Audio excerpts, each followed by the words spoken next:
नमस्कार दोस्तों, आप सभी का मेरे चैनल पर स्वागत है। दोस्तों आज इस वीडियो में हम बात करने वाले साइंस का दोस्तों टॉप 30 क्वेश्चन है इस वीडियो में कवर करने वाले।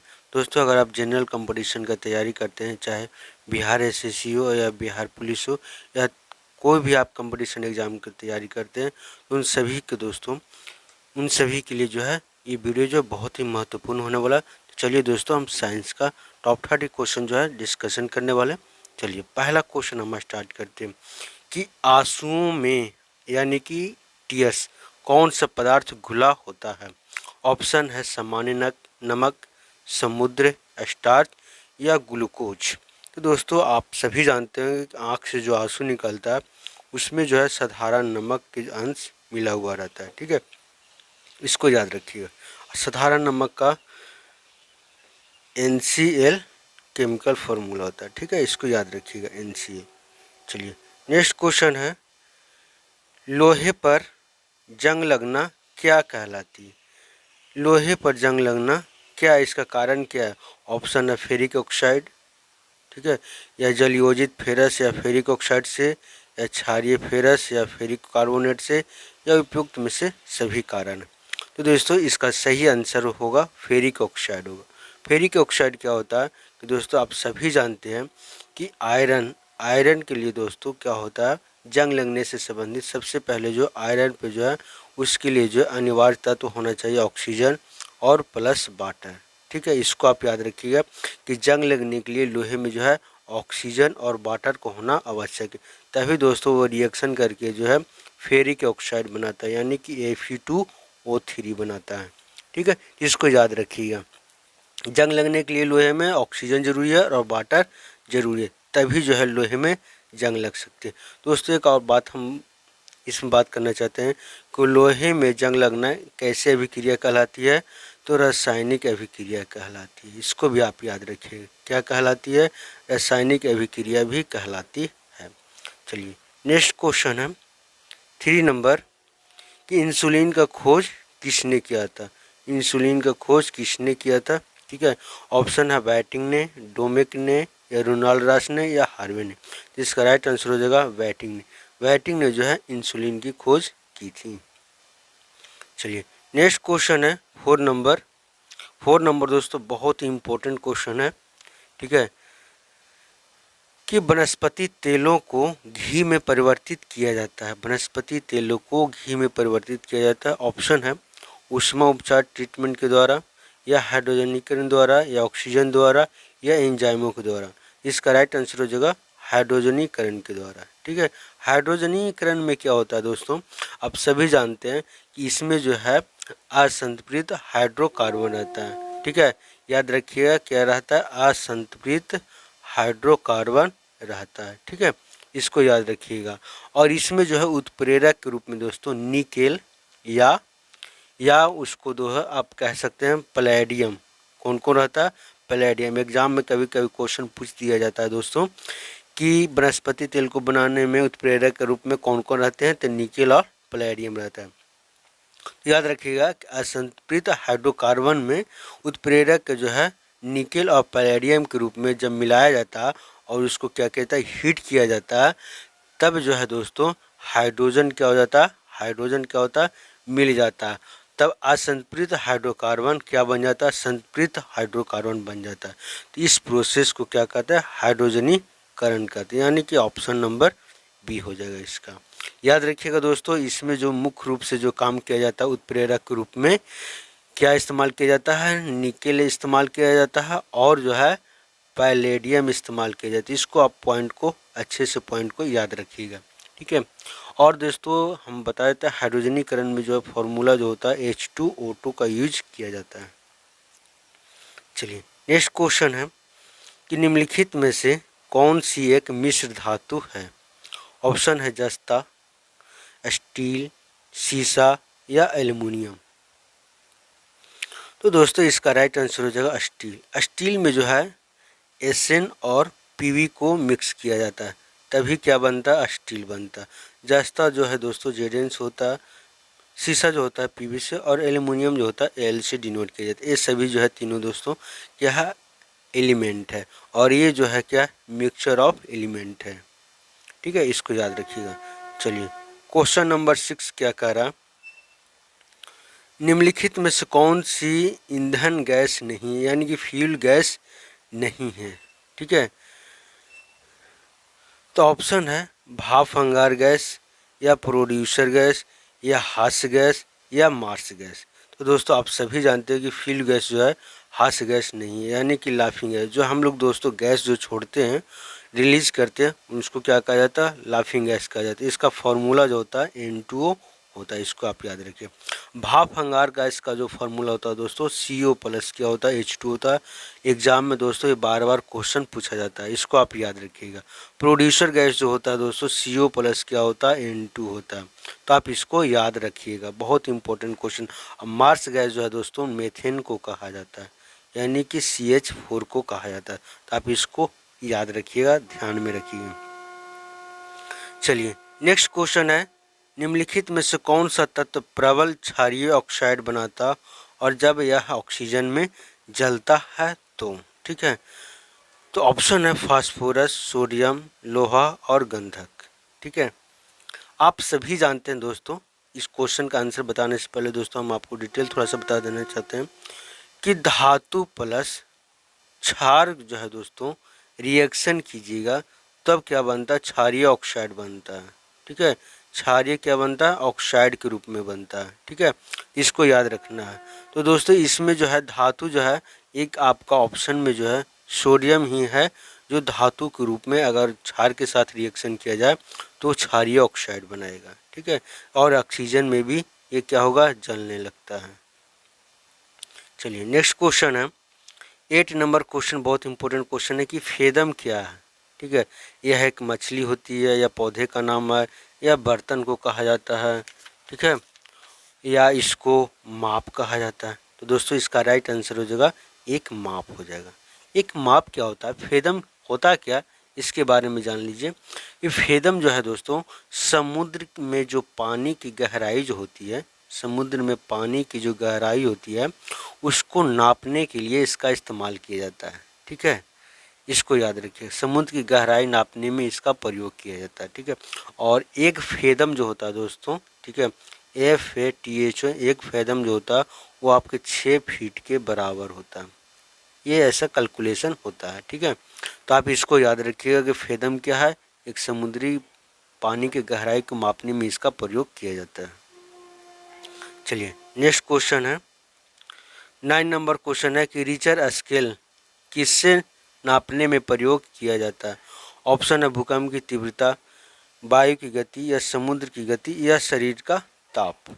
ठीक है, तो दोस्तों इसका राइट आंसर हो जाएगा रिचर स्केल पर जो मापा जाता है, भूकंप की तीव्रता नापा जाता है कि कितना से भूकंप आया, 7.2 से या 7.1 से आया, 8.1 से आया। तो ये रिचर स्केल पर भूकंप की तीव्रता को मेजर किया जाता है। वायु की गति की बात करेंगे दोस्तों, तो वायु की गति जो है एनीमोमीटर से इसको क्या कहता है, नापा जाता है। समुद्र की गहराई की बात करेंगे तो इसको जो है फैदम से मापा जाता है। ठीक है, आप इसको याद रखें, अभी मैंने आपको डिस्कशन। और शरीर का ताप जो है सेल्सियस में मापा जाता है। ठीक है, ये सब आपको पता होना चाहिए। चलिए नेक्स्ट क्वेश्चन है 10 नंबर कि डायनामाइट के आविष्कार निम्नलिखित में से कौन किए थे। ऑप्शन है आइंस्टीन, न्यूटन, या अल्फ्रेड नोबेल, या मैडम क्यूरी। इसका सही उत्तर हो जाएगा अल्फ्रेड नोबेल। ठीक है, अल्फ्रेड नोबेल जो है ये जो है डायनामाइट का जो है आविष्कार किए थे।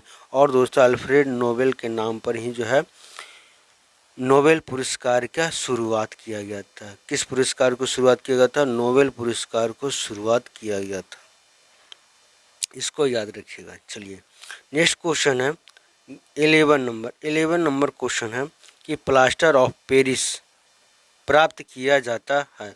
ऑप्शन है सोडियम कार्बोनेट, या जिप्सम से, या यूरिया से, या कार्बन से। तो दोस्तों इसको याद रखिएगा, ऑप्शन हो जाएगा जिप्सम से। जिप्सम में जो है दोस्तों क्या रहता है आपका, कैल्शियम सल्फेट। ठीक है, इसको याद रखिएगा। तो कैल्शियम सल्फेट जो है वो आपका प्लास्टर ऑफ पेरिस बनता है। यूरिया की बात करें दोस्तों, तो यूरिया जो है आपका इसका फार्मूला जो होता है CONH2 का होल 2 होता है। इसको याद रखिएगा, कभी कभी एग्जाम में पूछ दिया जाता है। ठीक है, तो इसको याद रखिए। सोडियम बाइकार्बोनेट की बात करेंगे तो Na2CO3 होता है, इसको फॉर्मूला याद रखिएगा। चलिए नेक्स्ट क्वेश्चन है 12 नंबर क्वेश्चन है कि चिकित्सा व युद्ध में उपयोग के लिए किन किरणों का नवीनतम अनुसंधान हो रहा है। ठीक है, ऑप्शन है एक्स किरणें या लेजर किरणें या गामा किरणें या कैथोड किरणें। तो दोस्तों युद्ध के दौरान जो है आजकल जो है अनुसंधान के लिए, रिसर्च के लिए जो है लेजर किरणें का इस्तेमाल किया जाता है। ठीक है, इसको याद रखिएगा। चलिए 30 नंबर क्वेश्चन क्या है। 30 नंबर क्वेश्चन है कि रडार में किस प्रकार की तरंगें होती हैं। जो किसी भी युद्ध स्थल पर जो है दोस्तों, जो लड़ाकू विमान होते हैं उनको ट्रेस करने के लिए रडार का प्रयोग किया जाता है वहाँ पर। ठीक है, तो रडार से कौन सी तरंगें जो है निकलते रहती है उसके बारे में क्वेश्चन पूछा गया। ऑप्शन है विद्युतीय तरंगें या विद्युत चुंबकीय तरंगें या ध्वनि तरंगें या इनमें से कोई नहीं। इसका राइट आंसर हो जाएगा विद्युत चुंबकीय तरंगें। विद्युत चुंबकीय तरंगें रडार से निकलती रहती है दोस्तों। ठीक है दोस्तों, रडार क्या होता है, एक जो है आपका गोला सर्किल छत की तरह होता है, उससे जो है रेडिएशन निकलते रहता है। दोस्तों ये विद्युत चुंबकीय तरंगें में अगर किसी जहाज का एंट्री हो जाता है लड़ाकू विमान को, तो वो इससे क्या करता है, डिटेक्ट कर लेता है कि यहाँ पर जो है लड़ाकू विमान प्रेजेंट है। ठीक है, ध्वनि तरंगे की बात करेंगे दोस्तों, तो ध्वनि तरंगे क्या हो जाते हैं, एक अनुदैर्ध्य तरंगे हैं। ठीक है, इसको याद रखिएगा। ध्वनि तरंगे क्या है, एक अनुदैर्ध्य तरंगे हैं। चलिए नेक्स्ट क्वेश्चन 40 नंबर क्वेश्चन क्या कह रहा है कि आकाश का नीला दिखाई देने का मुख्य कारण क्या है। आकाश का नीला रंग जो है क्यों दिखाई देता है। ऑप्शन है सूर्य की रोशनी नीली हो जाती है, या वायुमंडल में उपस्थित धूलकणों के द्वारा सौर किरणों का प्रकीर्णन होता है, या प्रकाश का प्रवर्तन होता है, या प्रकाश का अपवर्तन होता है। तो इसका सही उत्तर हो जाएगा दोस्तों ऑप्शन नंबर बी। आप थोड़ा सा समझिएगा दोस्तों यहाँ पर। ठीक है, मैं क्या कह रहा हूँ दोस्तों, सबसे पहले क्या होता है कि प्रकीर्णन जो होता है वो प्रकीर्णन का अर्थ होता है फैलना। ठीक है, क्या होता है, अर्थ क्या होता है, फैलना। दोस्तों क्या होता है कि हमारे वायुमंडल में जो है बहुत सारे आपको जो है पार्टिकल्स मिल जाएंगे। एयर में क्या रहते हैं, पार्टिकल्स कण जो रहते हैं, सूक्ष्म कण जो रहते हैं, वो जब सूर्य की लाइट से जो है दोस्तों अगर एयर में क्या करते हैं, एंट्री जब लेते हैं, तो वहाँ से क्या होता है कि जो लाइटें जो निकलती है उनमें जो है वेवलेंथ जो है जिनका सबसे कम होता है उनका प्रकीर्णन क्या होता है, सबसे अधिक होता है। तो दोस्तों आप सभी जानते हैं कि जो नीला कलर का जो होता है उसका क्या होता है, तरंगदैर्ध्य सबसे कम होता है।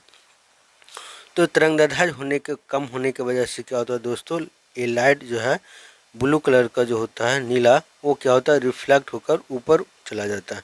इस कारण की वजह से है दोस्तों क्या होता है कि हमारा आकाश का रंग जो है क्या दिखाई पड़ता है, नीला दिखाई पड़ता है।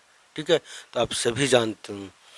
अब दोस्तों हम बात करेंगे इसमें कि सबसे अधिक प्रकीर्णन जो है नीला रंग का होता है। सबसे अधिक प्रकीर्णन जो होता है नीला रंग का होता है। क्यों, क्योंकि इसका तरंगदैर्ध्य क्या है, सबसे कम होता है। ठीक है, अब हम बात करेंगे सबसे कम प्रकीर्णन किसका होता है, तो लाल का होता है। ठीक है, तो लाल का प्रकीर्णन अधिक होने का वजह है कि उसका तरंगदैर्ध्य जो है अधिक होगा। ठीक है, तो लाल रंग का प्रकीर्णन क्या होगा, सबसे कम होगा, इसका तरंगदैर्ध्य की वजह से होता है।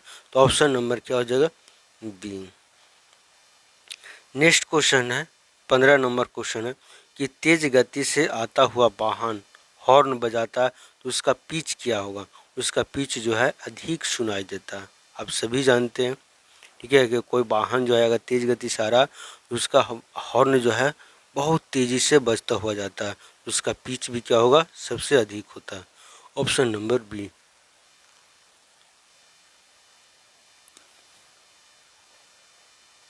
16 नंबर क्वेश्चन है कि सूती और ऊनी रेशों में अंतर ज्ञात करने के लिए किया जाता है।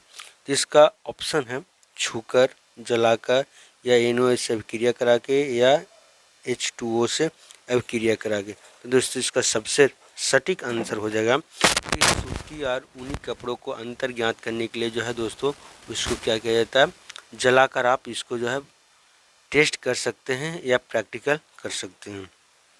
ठीक है, तो सूती और ऊनी वस्त्रों को जो है इससे पता चल जाता है जलाकर।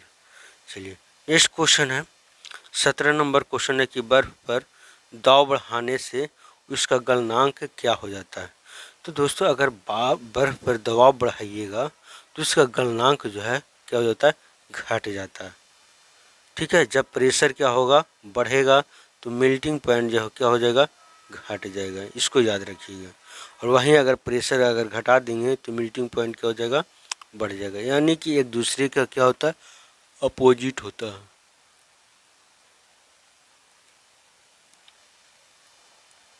नेक्स्ट क्वेश्चन है 18 नंबर क्वेश्चन कि गर्मियों में सफ़ेद कपड़े क्यों पहने जाते हैं। ऑप्शन है ऊष्मा के बुरे अवशोषक होते हैं, या सस्ते होते हैं, या आकर्षक होते हैं, या इनमें से कोई नहीं होते। तो आप सभी जानते हैं कि जो वाइट कलर का जो कपड़ा होता है वो ऊष्मा को क्या करता है, ऊष्मा जो धूप में जो होती है गर्मियों में उनका अवशोषण नहीं करते। इसीलिए दोस्तों क्या कहा जाता है कि गर्मियों में जो है कपड़े जो है सफ़ेद पहनना चाहिए। ब्लैक कलर का दोस्तों अगर आप पहनते हैं तो वो क्या करता है, ऊष्मा को क्या करता है, खींच लेता है। अगर दोस्तों गर्मियों के दिनों में अगर काले कपड़े पहनेंगे तो उससे क्या होता है कि गर्मी जो है ज़्यादा लगती है। ठीक है, इसीलिए जो है गर्मियों में सफ़ेद कपड़े पहने जाते हैं ताकि उनका जो है ऊष्मा का बुरा अवशोषक रहते हैं। ठीक है, इसको याद रखिएगा। चलिए नेक्स्ट क्वेश्चन है 19 नंबर कि निम्नलिखित में से कौन सा कथन गलत है। ध्यान से देखिएगा दोस्तों, कौन सा कथन जो है गलत है। ऑप्शन है कि लोहा पानी में डूब जाता है, या लकड़ी पानी पर तैरते रहती है, या पारा पानी पर तैरते रहता है, या पारे में लोहा तैरते रहता है। आप सभी जानते हैं दोस्तों कि लोहा जो है पानी में क्या होता है, डूब जाता है, ये सही बात है। और लकड़ी जो है पानी पर तैरते रहती है, ये सब जो है दोस्तों डेंसिटी के वजह से होता है। ठीक है, इसको याद रखिएगा। और पारा जो है दोस्तों लोहा में क्या होता है, पारे में जो है लोहा तैरते रहता है, ये भी सही है। लेकिन ऑप्शन नंबर सी जो है दोस्तों कि पारा जो है पानी में तैरता रहता है, ये गलत बात है। जो पारा जो है पानी में क्या हो जाता है, डूब जाता है। इसको आप प्रैक्टिकल करके देख भी सकते हैं। ठीक है, तो इसका राइट आंसर हो जाएगा ऑप्शन नंबर सी। चलिए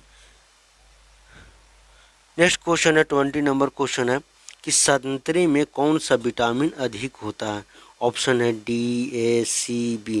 तो इसका राइट आंसर हो जाएगा कि संतरे में जो है दोस्तों क्या होता है, विटामिन सी जो है सबसे ज़्यादा पाया जाता है। विटामिन सी जो है दोस्तों खट्टे फलों में पाया जाता है। इसको याद रखिए, खट्टे फलों में पाया जाता है। विटामिन सी का रासायनिक नाम क्या होता है, एस्कॉर्बिक एसिड होता है। अब थोड़ा सा समझते जाइएगा दोस्तों, क्या होता है, एस्कॉर्बिक एसिड होता है। और इनके कमी से जो है कौन से रोग होते हैं, एस्कॉर्बी रोग होते हैं। इसको याद रखिएगा। ठीक है, ये बहुत ही इम्पोर्टेंट चीज़ है जो आपके लिए बेहद ही इम्पोर्टेंट होगा। ठीक है, चलिए नेक्स्ट क्वेश्चन है 21 नंबर क्वेश्चन है कि चमगादड़ अंधेरे में भी उड़ सकते हैं क्योंकि उन्हें सहायता प्राप्त होती है। ठीक है, चमगादड़ जो है अंधेरे में भी उड़ सकती है।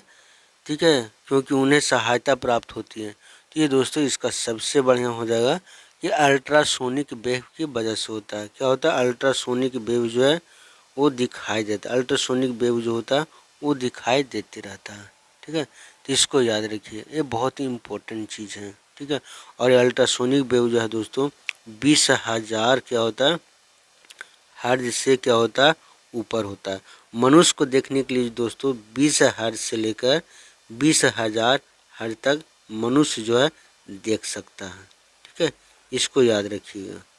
चलिए नेक्स्ट क्वेश्चन है 22 नंबर कह रहा है कि एल्युमिनियम किस खनिज से प्राप्त किया जाता है। ऑप्शन है मोनानाइट, एंथ्रासाइट, या बॉक्साइट, या थोरियम।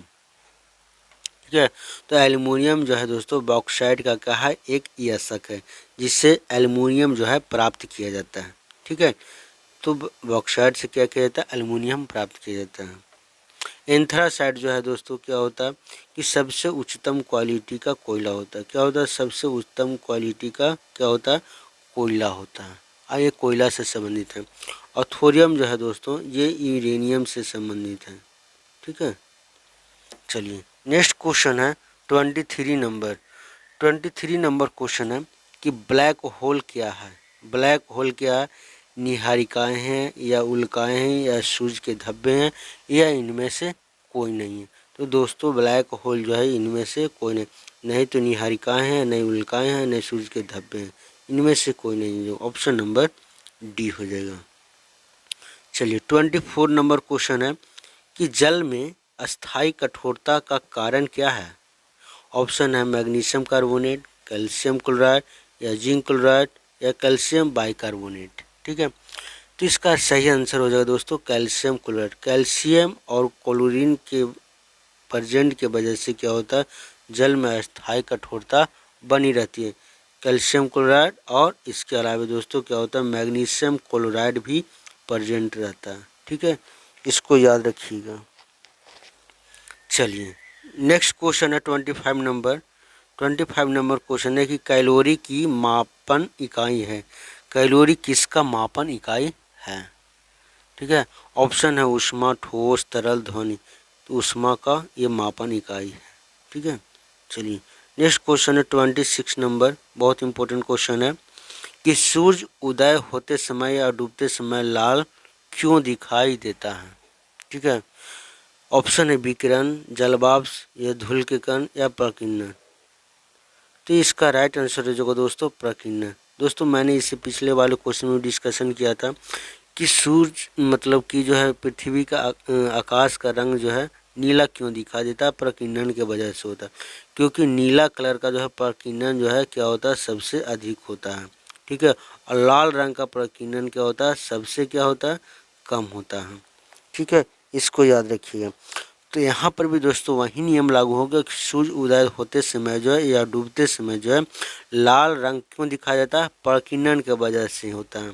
ठीक है, उसमें क्या होता है कि प्रकीर्णन जो है सबसे कम होता है लाल में, इसीलिए जो है सूर्य का जो है उदयते या डूबते समय जो है लाल दिखाई देता है।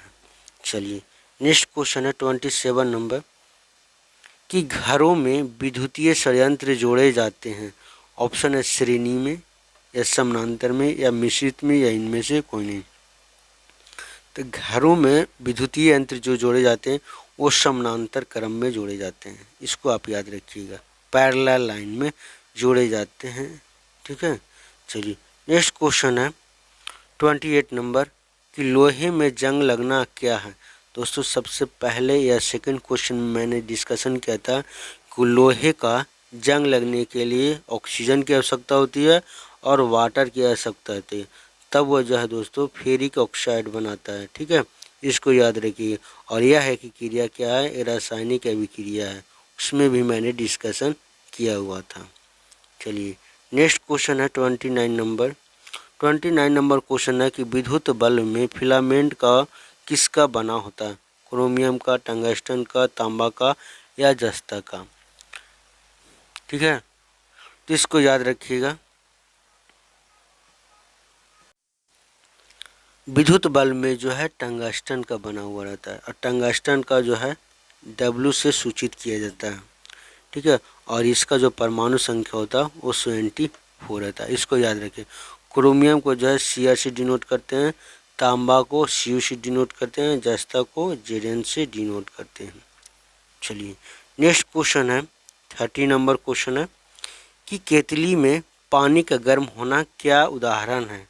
केतली में पानी का गर्म होना जो है क्या उदाहरण। ऑप्शन है चालन द्वारा, संवहन के द्वारा या विकिरण के द्वारा या संघनन के द्वारा।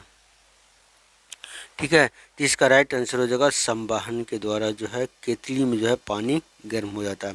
दोस्तों संवहन का कारण क्या होता है समझिएगा थोड़ा सा।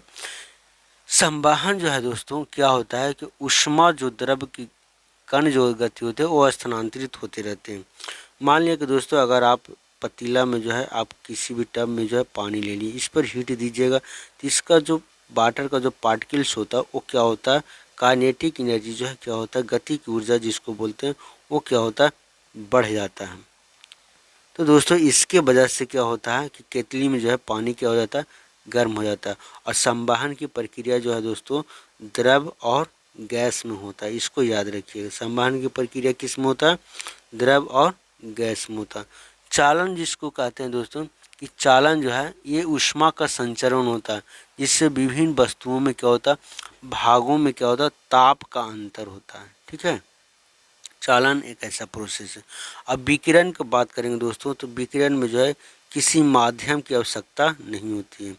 विकिरण में क्या होता है, किसी की माध्यम की आवश्यकता नहीं होती है। ठीक है, और कंडेंसेशन क्या होता है दोस्तों, संघनन के कारण ही क्या होता है, पृथ्वी पर क्या होता है, बारिश होता है। इसको याद रखिएगा। कभी और दोस्तों इस वीडियो के बारे में हम जो है संघनन के बारे में डिस्कशन कर देंगे। तो दोस्तों आज के लिए इतना ही। मैंने लगभग जो है 30 क्वेश्चन जो है आपको डिस्कशन कर दिया। तो दोस्तों आज के लिए इतना ही। अगर आप चैनल पर नए हैं तो चैनल को ज़रूर सब्सक्राइब कर ले, ताकि आने वाले नए वीडियो को नोटिफिकेशन जो है आप तक सबसे पहले पहुंच सकें।